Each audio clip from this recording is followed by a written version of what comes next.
Okay, Assalamualaikum warahmatullahi wabarakatuh. Good morning all. Welcome back in my channel. Today I will explain about you. I'll explain to you about body fluid. You know that our body contain the bigger component is fluid or water. Almost 90% of our body component is contained with water. So in this video, I will explain to you about the important and the regulation on or the function of body fluid. Okay. If in this video there are so many mistakes, I'm sorry for it, and I just try to explain that I have got it in my lesson. Okay, thank you. Next, we will go to the next slide.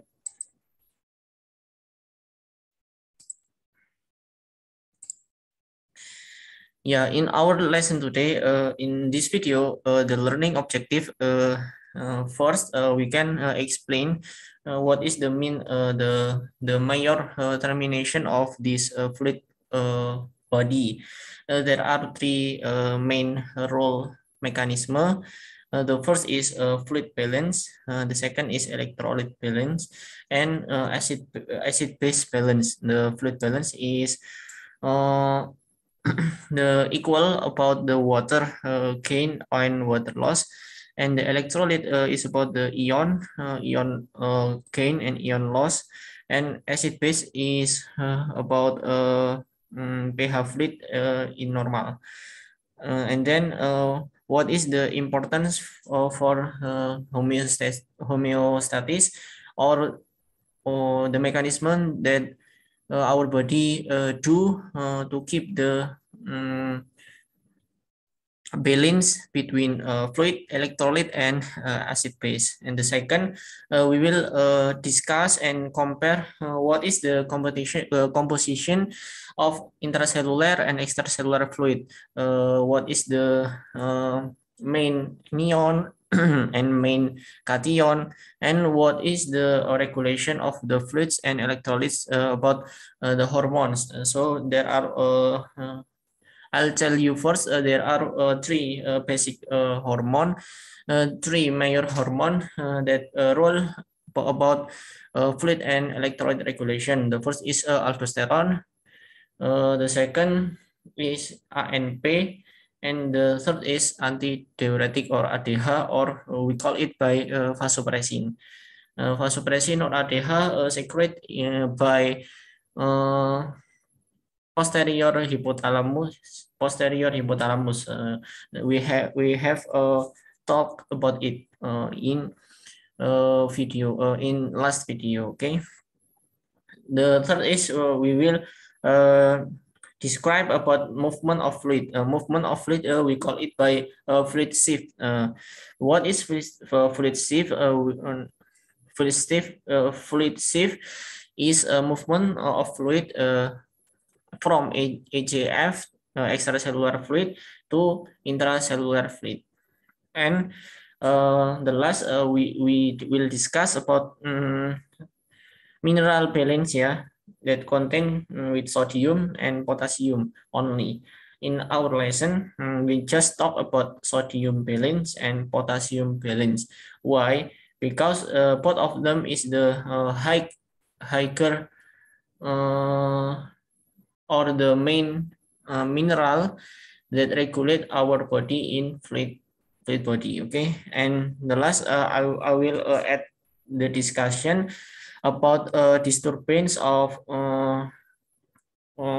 body fluid, not just acid base but also fluid and electrolyte balance. And the last LO, we didn't talk it now, Okay, I will introduce to you about body fluid. So you know that there are three major things that regulates the body. Why this major thing function? What is the function? To stabilize the volumes, solid concentration, and pH balance. So they are three major things. The first is fluid balance. The second is electrolyte balance, and the third is acid basal balance. Now we will talk the first about fluid balance. So the principle is water gains should be equal with the water loss. How we get water? We can get or gain water by digestive system and metabolic activity. And why we lost water? Yeah, we lost water. The bigger is because of urination, then sweating, lungs, skin, and others. You know that cells or tissue cannot transport water because the cell or tissue membrane developed by because the cell and tissue membrane are developed by lipid bilayer, which is contain a lot of lipid. So the water cannot enter to the lipid bilayer of the membrane of cell or tissues, but they can only transport ion. This transport can create concentration gradients that are will eliminated by osmosis. And the second, we will talk about electrolyte balance. So the ion that enter to our body, we call it by electrolyte. The principle is same with the fluid balance, that electrolyte gains should be equals with the electrolyte loss. In example, if you lose 100 milligram natrium in urine or perspiration, what is perspiration?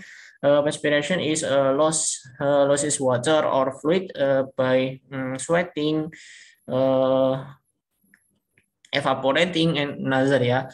So if you lose 100 milligram in urine or perspiration, you need to drink or eat 100 milligram and more. The source, the major, the way. The way that our body lost the electrolyte is three. Are three, yeah, or three ways. The first is urination, the second is sweating, and the third is feces. Now we talk about the third principle, yeah, that acid basal balance. This balance roll in two organ. The first is kidneys, and the second is lungs. The kidneys, the function is secreting its hydrogen ion to the urine and generate buffers that enter bloodstream, mainly secreting in DCT or distal convolute tubule. The location is top, top of collecting tube. And the second is lungs. Lungs, the function to keep acid basal balance is by eliminating carbon dioxide. Now we're gonna be talk about the component of extracellular fluid and intracellular fluid. You know that in some book of my reference, they say that water accounts or water level for male is bigger than female. Why it happened? Because you know that in female it contain with a large adipose tissue, but in male it's contained by a large or greater muscle skeletal. Yes. The interesting fact is in the adipose tissue, it's just only contain 10% of water, but in skeletal muscle is contain almost 75% water. So because of these reasons, the level water for male is bigger than female. In next slide, I will show you the diagram or the statistics about the water level between male and female. Now I will talk about intracellular fluids. What is intracellular fluid? Intracellular fluid is the fluid located inside the cell, and you need to pay attention with extracellular fluid. Extracellular fluid has three components. The three components we can divide. The first is the main component. What is the main component of extracellular fluid? Yeah, the main component of extracellular fluid is interstitial fluid. The location at the peripheral of tissues. This is the largest component of extracellular fluid. And the second component of extracellular fluid, we call it by plasma. So we can take it easy, but we can take it easily that plasma is water in our bloodstream. And the smallest component of extracellular fluid, we can call it by minor component of extracellular fluid. What are they of minor component? The first is lymph, and the second is cerebrospinal fluids located in cerebrum. Yes, we have talked it in brain, yeah, in brain. And the next is synovial fluid located in joint, or in bahasa synovial fluid ini terletak di persendian. And then the fourth is serous fluid. It located in pleural layer that outside each organ, such as lungs and another. And we can find minor component of ACF in aqueous humor. Aqueous humor located in eye and another. I will try to remember. I have read there is one more about minor component. We call it perilimbs, and perilimbs located in ears. Okay, that is the different and a little bit of explanation about extracellular fluid and intracellular fluid component. Now, in next slide, this is some picture or diagram. The first is what is the composition of intracellular fluid and extracellular fluid. I will show you with pointer. Now, in the first diagram or the first graphic, we can see that intracellular fluid just contain with water, and the extracellular fluid contain with three components. The bigger is I have said it in before. I have say it in previous slide that the bigger component of extracellular fluid is interstitial fluid, and the second is plasma. What is plasma?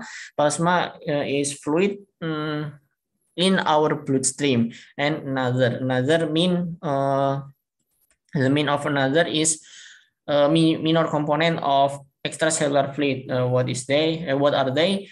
They are lymph, synovial, aqueous, and cerebrospinal fluid, perilymph, and another. Now, in the second diagram, we can read that the solid component of our body, the higher is proteins, then lipids, mineral, carbohydrates, and miscellaneous.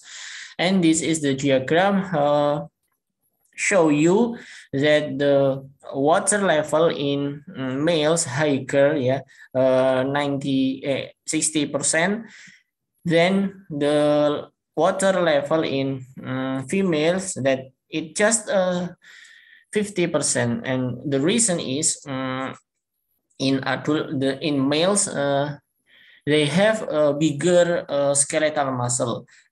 Although in the females have higher adipose tissue, but we know the fact that adipose tissue just contain with 10% water, but the males, the skeletal muscle that the males have it bigger, contain with almost 75% of water. So because of this two reason, the water level at males is higher than the water level in females. Okay, now I will tell you about the basic concept about homeostatic. Homeostatic is the mechanism that regulate by our body to keep the balance between fluids, electrolyte, and acid basal.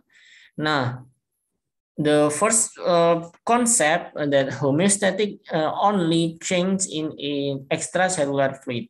Remember this, that homeostatic mechanism change only in extracellular fluid. And the second, in our cell, there are many receptors, but the receptor only monitor plasma volume and osmotic concentration. Osmotic concentration, in bahasa, we call it by osmolaritas. But the receptor cannot monitor about fluid and electrolyte balance. And what is the reason? The first is fluid continuously circulates between interstitial fluid and plasma. So we know that fluid always circulates between interstitial fluid and plasma.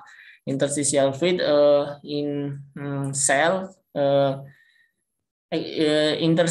interstitial fluid and plasma, both of them are the component of extracellular fluid.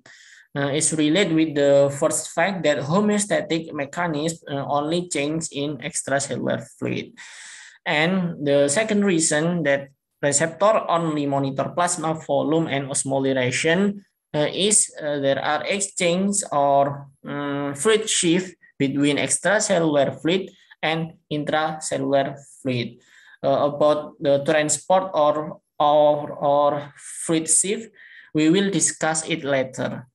And the third basic concept, cells or tissue cannot do active transport, but passively. It relates with I have talked in previous slide that in cell or tissue membranes, it contains with lipid bilayer, and this lipid and bilayer, it means that in the membrane contain a lot of lipid. So if we do the active transport or with water soluble, it will be very difficult. So the cells will do passive transport. What are they? They are the example such as osmosis and transport with a specific ion, or in bahasa transport kanal ion. Yeah. And the last basic concept you should know that the body's content of water electrolyte will rise if dietary gains exceeds loss to the environment. I will talk it in bahasa, bahwasannya kandungan dari baik itu elektrolit maupun air pada tubuh itu akan meningkat ya ketika pemasukan ya, jumlah elektrolit maupun air yang masuk itu lebih besar daripada yang dikeluarkan ke lingkungan. Okay, I will continue by using English. And you know, there are synergy hormone that rolls this concept. They are angiotensin 2 and aldosterone. What is their function? What is angiotensin 2 and aldosterone function, the function both of angiotensin 2 and aldosterone can stimulate thirsty. So we will stimulate to drink fluids as a response of the higher urination in our body. Wow, this amazing fact. Okay, now I will back talking about component of extracellular fluid and intracellular fluid. You know that electrolyte contain two types of ion. There are cations or anions. A cation rolls in base electrolyte, and anions rolls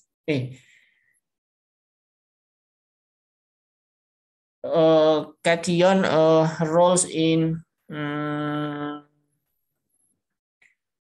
rolls in acid electrolyte, and anions rolls in base electrolyte.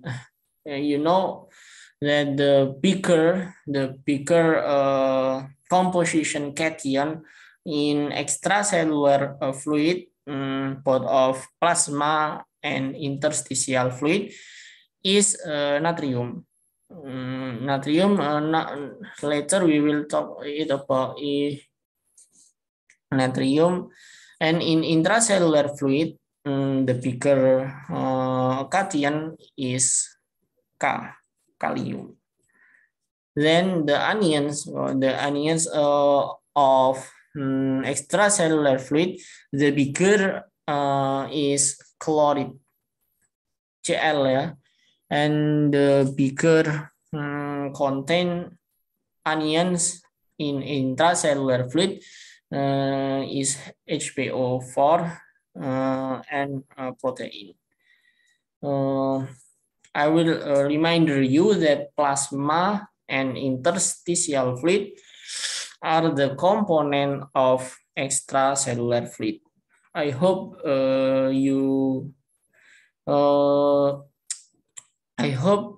you don't need to be confused with the difference of plasma and interstitial fluid, because both of them are the component of extracellular fluid.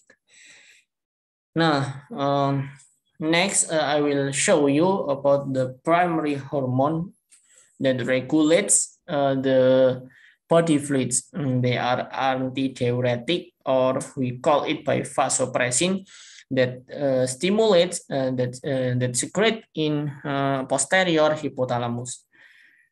The second is aldosterone. Aldosterone secrete in cortex medulla adrenal, and the second is ANP, or the natriuretic peptide. The ANP secreted by cardiac muscle. We will talk it later. Okay, first we talk it about antidiuretic, or ADH, or vasopressin. You know that in hypothalamus there are receptor. We call it by osmoreceptor. This function of receptor is monitor the osmotic concentration in extracellular fluid. When the osmotic concentration, or we call it osmolaritas, higher, so the ADH release will high too. And the effect of ADH, the first we can know that ADH stimulates water conservation. So it means that ADH can reduce the urinary water loss and reduce the concentrating urine. Artinya ADH itu mengurangi kehilangan air ya, dan mencegah urin itu jadi kental ya. And the second effect of ADH, ADH can stimulate hypothalamic thirst center that stimulate us to be thirsty, and promoting intake fluids by drinking water.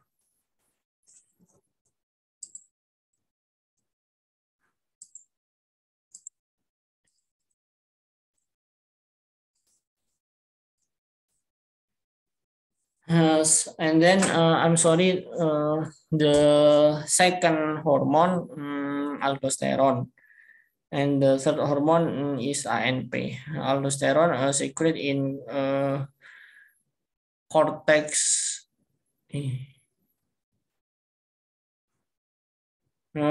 secret in medulla adrenal, and the function we talk it later. Wait.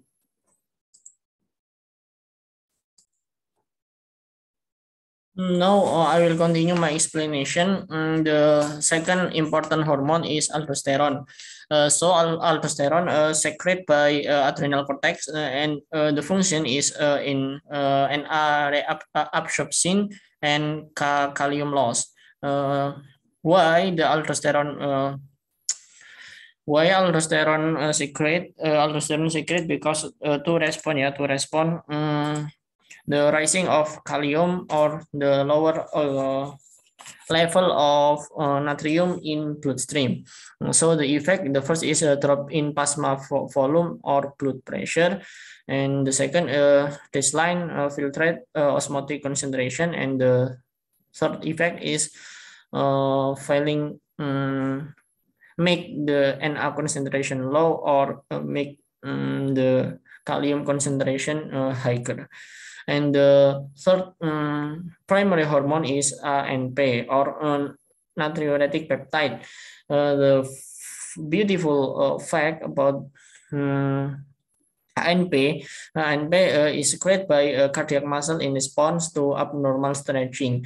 Now, abnormal stretching caused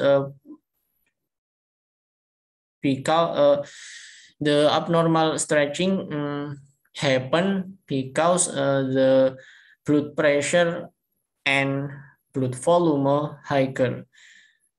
So the effect of natriuretic peptide, the first is reduce thirst, the second block release on inhibiting ADH and aldosterone secretion.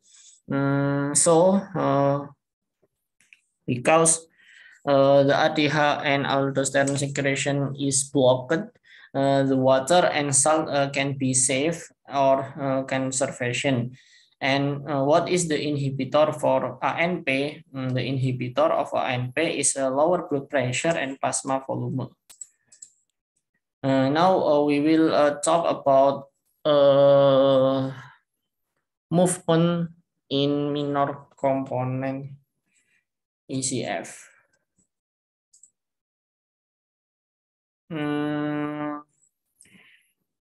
Before we talk about this, I will talk about this fluid shift. What is fluid shift? Fluid shift is the movement transportation between ECF and ECF.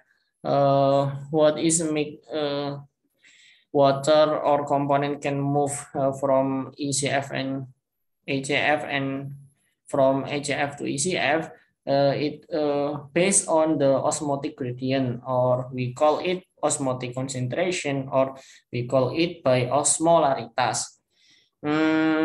This is the diagram or the graphic of fluid shift.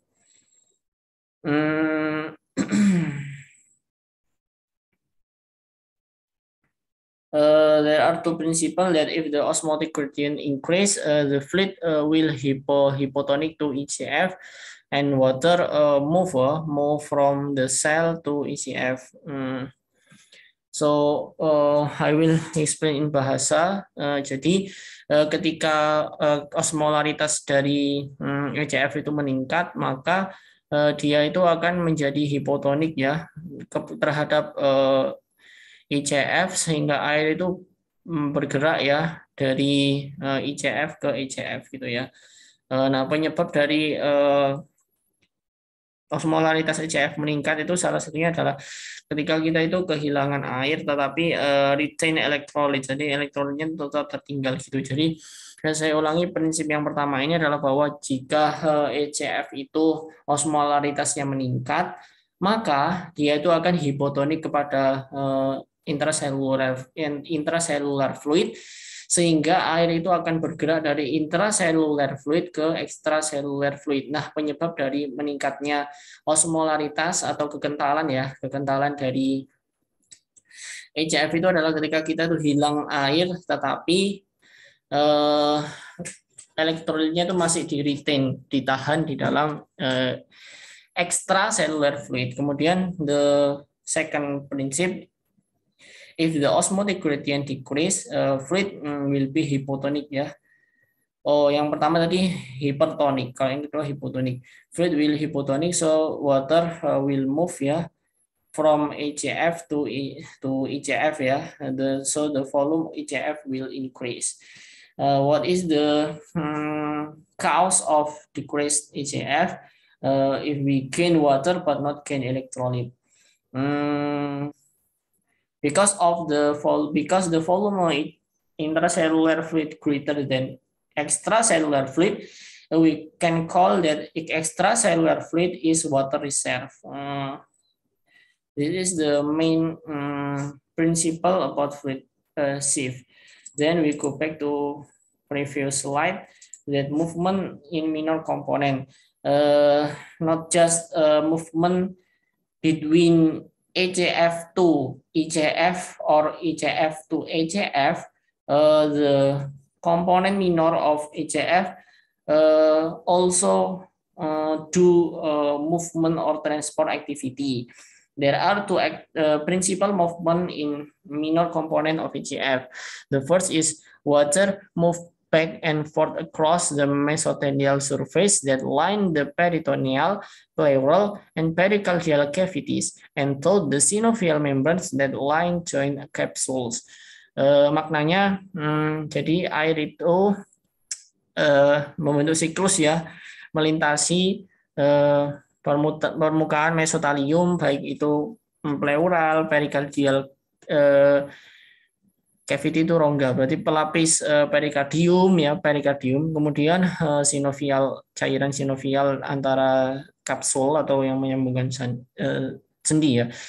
And also water move between the first blood and cerebrospinal fluid, aqueous humor and vitreous humor. Both of aqueous humor and vitreous humor located in eye.